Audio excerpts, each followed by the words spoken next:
Hey, are we live? That's the question of the day. Are we live? Are you live? It's good to be alive again. Welcome to the Chicken Box. I'm Kevin Impeccable Peck, your host, with my co-host Misha Green. I represent the Gen Xers. You know, I always start out with that. You know, this is kind of an intergenerational show. We go from millennial to millennial boomer. But Misha Green, how are you this great afternoon, evening, or morning, whatever state of mind you're in, whatever time zone you're in? I am doing well. It is exactly now it's 12:01 here in the great city of Washington D.C., the nation's capital. So good afternoon, everyone. I am representing for the boomer millennials in the house, those millennials who appreciate boomer culture and boomer advice and wisdom and all things that we can't know in our years here on this earth. So that's what I am representing today on the Chicken Box. And as Dr. Draper always says, I am representing our creator, God, as well. And I am happy to do so and hope that in this conversation, I am just going to be a learner and a listener. And so I hope that all those who are tuning in will be able to do so as well. A learner and a listener. Welcome, Dr. Draper. Good, Yeah, good happy afternoon. Thursday.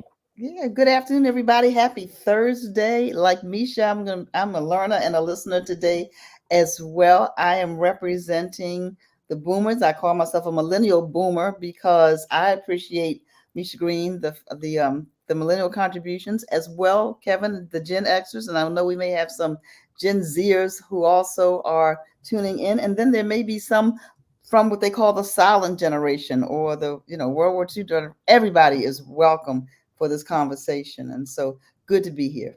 Let's get right to it. This Let's is get the right to Chicken it. Box. If you're from Baltimore, you know what a Chicken Box is.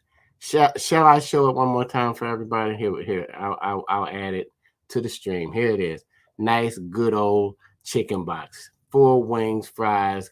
You know, that person must have loved a lot of ketchup. The box is ripped, because they were trying to rip the box open.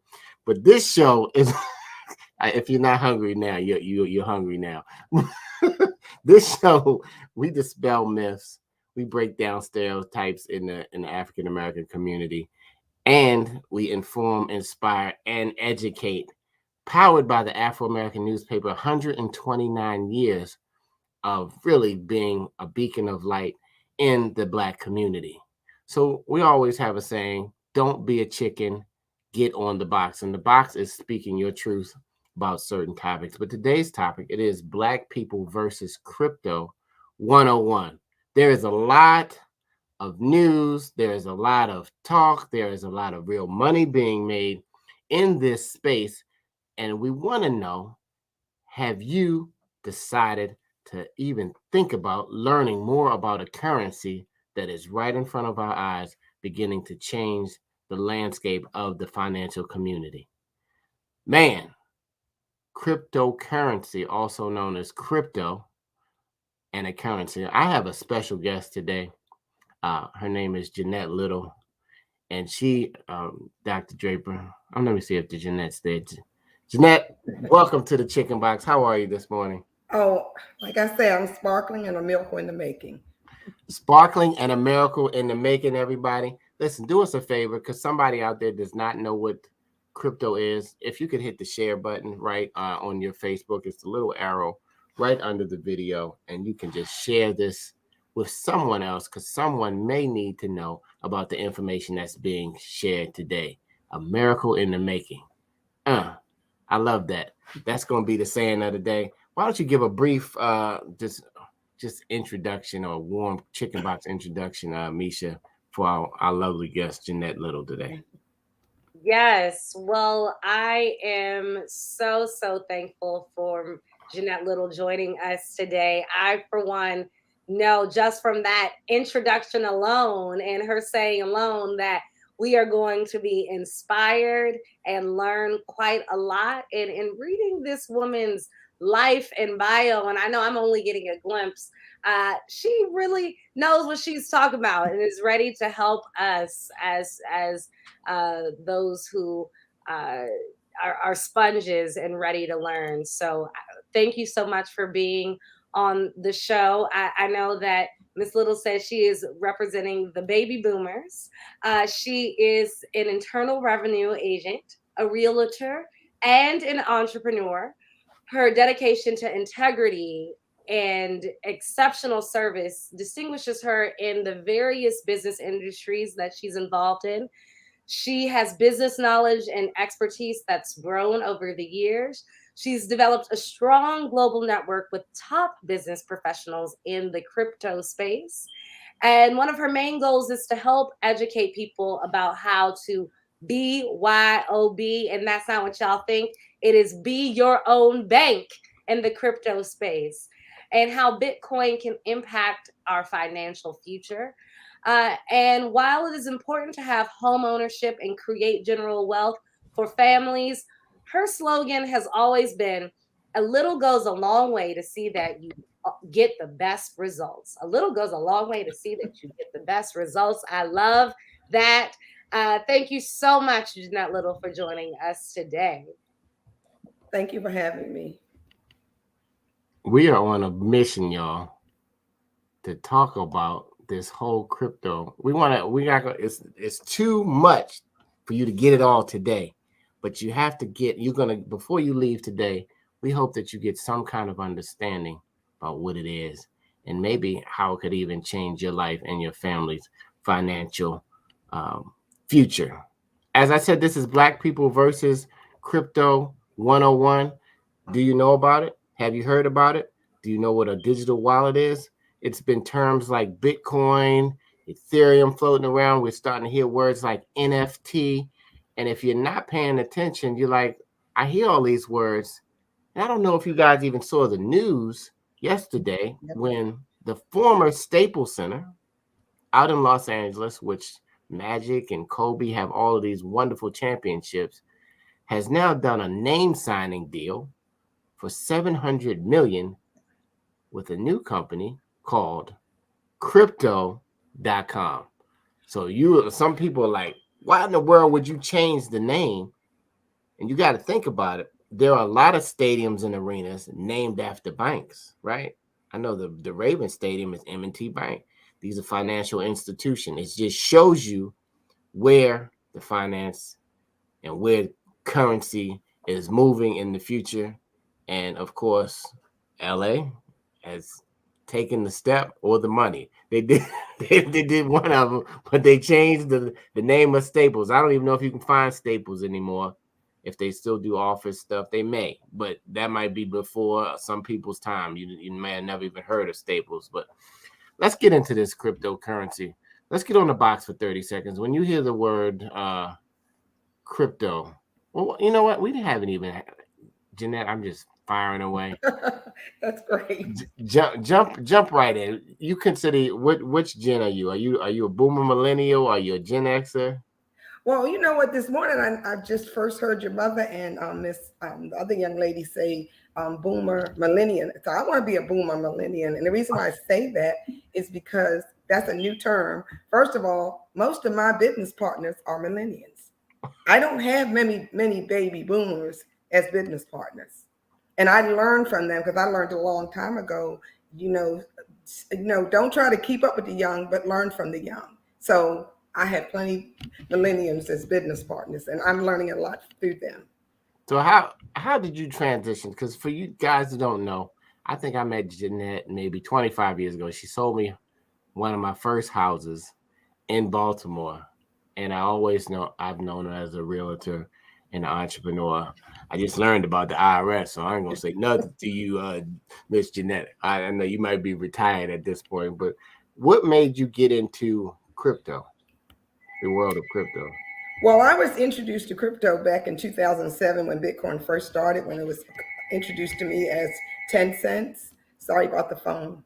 And I couldn't see it. I couldn't visualize where they were going with this, but I kept following it because I've always been intrigued by new out of the box things. And that happened to just interest me.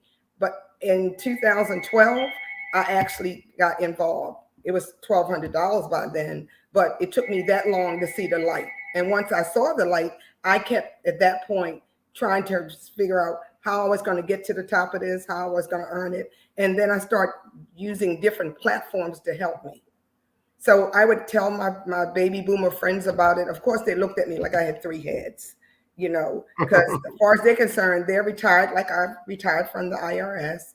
And they walk around thinking they're waiting on their check every month. And I'm not knocking anybody that's a retiree, but I will say that if you're waiting on a check every month, then you're not being your own bank. And that's when I came up with that term, BYOB, be your own bank. And we do it in the crypto space because then you have a little more leverage on how you handle your own funds. So yeah, there's a few things and it's a few concepts going out there circling about become your own bank. It's books out there, bank on yourself and other terms. And so you were talking about this years back. You knew Bitcoin. I don't know how many people know, but most people know about the stocks. And most people, let's just say that a stock and a coin are the same thing. Can we say that kind of? Yes, because it really is. It's the same formula. Yes, and I know Dr. Draper used to work for Merrill Lynch back in her day. And so the coin and the stock are pretty much the same thing. And you try to get in when it's lower, hoping that in the future it will become higher and you will earn a gain from that. Is that safe to say? Does everybody understand that?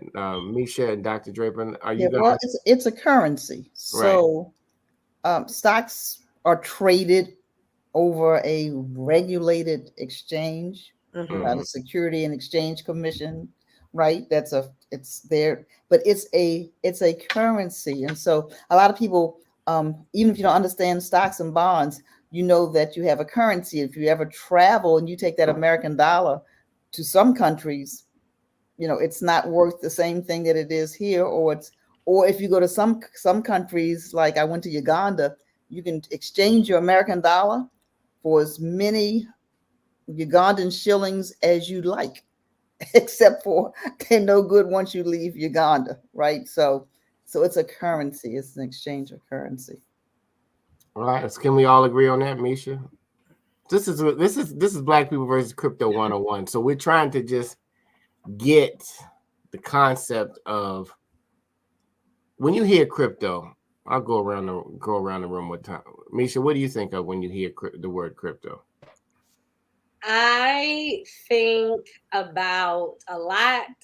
I think the easiest thing that I can say that comes to mind is, what in the world is it? I know that it is a type of currency. I know that I've seen it equated, and I think you all breaking it down even a few minutes ago about its connection to the stocks and stock market, that really helped me. But I really know very little. I know about different artists and football players who are now going and leaning towards the vein of slowly being paid and compensated with cryptocurrency. So, and I also know that African Americans can truly be leading and sort of on the forefront of this cryptocurrency conversation, and hopefully the finances that come from it.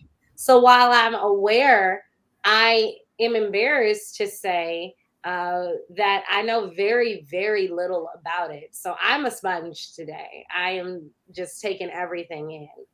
Let me say one thing to what you're saying, Misha. Cryptocurrency is nothing more than technology. That's all it is. And everybody in this world have been using technology to purchase items when they use a charge card. You never touch your money. You have a plastic card and it's digital. It's digital currency. That's all. It's the same thing. And I think people think when you say cryptocurrency, you're talking about something else out of a box. It's nothing more than technology. When you go to the store, you remember when the plastic cards came out, the charge cards? All of the baby boomers first said, I ain't putting my money on no plastic card. I got my money in the bank, things like that. But it's the same technology. It's just that cryptocurrency will turn to any currency of whichever country you're using it in. So when you have Bitcoins in the US and you want to use it, and you put it on a plastic card, which is a crypto MasterCard or Visa, it turns to US dollars. Does that help you? That helps so much. I mean, that almost makes it completely in layman's terms for me, because I did not know how I'm able to use the cryptocurrency. But to know that it's like using a card or anything else really helps me. And of course, the caveat of being able to use it internationally, etc., makes a huge difference. So thank you for that. Thank you. I can now think I can participate in this conversation with a little bit more knowledge under my belt. Dr. Draper, what do you think? You're on mute. What do you think about Dr. Draper? But I do think, and I don't know a lot about it either, Misha. So let me do that in full disclosure. I don't know a lot about how it works. And it's interesting we're talking about this. This is the week that we released our technology issue at the Afro. The entire publication is on technology. And I wrote a piece about being a digital immigrant, which means I love technology, but I wasn't like your generation, Misha. You're a digital native. And so in the generation before you, I mean, after you really is a digital native, because they came into the world with a device in their hands, right? And so a lot of times, like Janette said, if you're not used to it, there are people who say, if I don't have that cash in my hand, it's not worth anything. Well, if you still have it in your hand, you're right. It's not worth anything. It's not earning anything for you. But in this crypto one-on-one, Janette, can you just give us an example? I know that there's been some like Bitcoin fraud, but there's been some United States currency fraud too. So one-on-one, let's say that I know nothing about crypto, nothing, but I don't know, how much money does it take to get in? Where do people go? How do they start? Well, first of all, now today, let me just back up a minute. There are over 2,000 cryptos. So first off, it's just like there have thousands and thousands of stock. So you pick the one, you do your research, and the ones that are starting out like pennies or less pennies, you buy them and you hold them till they move up. The number one crypto is Bitcoin. Number two is Ethereum. Then it's Litecoin. Then it's Ripple XRP. And you can go on down the list. So most people, if you don't have a lot of money, then you might not want to go out and just buy crypto. You can buy crypto in fractions, just like you split $1 up. You can buy pennies, like that. So it's the whole coin is it's about 65,000 today for one coin. So you can buy $100 worth, you can buy $50 worth, and you can just hold it. I teach people how to get on platforms that like network marketing platforms, which people call that a dinosaur too, where they can earn crypto through being in platforms, building a team, which sharing with each other. That's how you build a team. That's the way for people who don't have a lot of money and they want to accumulate. That's the method I went through to earn most of mine, through platforms, networking, building a team around the globe. So you can start with as little. You can go to some of the companies like Ameritrade, Robinhood. You can buy $50 worth of Bitcoin. But if you want to increase your value and you don't have the money, then you join one of the network marketing platforms where you can earn it. That's the easiest way. Let me jump in real quick, since this is Technology Month. Are you guys seeing the stream on the Afro page? Can you do me a favor? If you're watching and you're tuning into this crypto, just put a comment in the chat. I'm trying to see if Black people start talking about money, if they're trying to hide our stream. I'm just wondering today. You just put in the chat that you can see the stream. I'm on my phone, I'm on my computer, and I'm looking for the stream. Yeah, I'm not seeing that either. Impeccable. And also, somebody actually sent me a message on our team who was unsure and said that nothing's coming through. So I just shout out our Afro team who's always tuned in and waiting to see what is going on. Where's our Chicken BOXX? Right. I'm just looking at our people. I'm like, the only place I see it is on my personal I believe page. it might be on you. So the only reason why I'm assuming this, you know what it is? And okay. This is all backstage, folks, stuff for everybody. It looks like the setting that you have it on is your personal Facebook. Good And Lord Almighty. Anyway, we're gonna shut this down and get back to the. well, it says I was able to click as if we're going Yeah, now. but we're missing informing our people of. And I'm sorry, everybody. We're gonna shut down and start again. Okay. All right. Okay.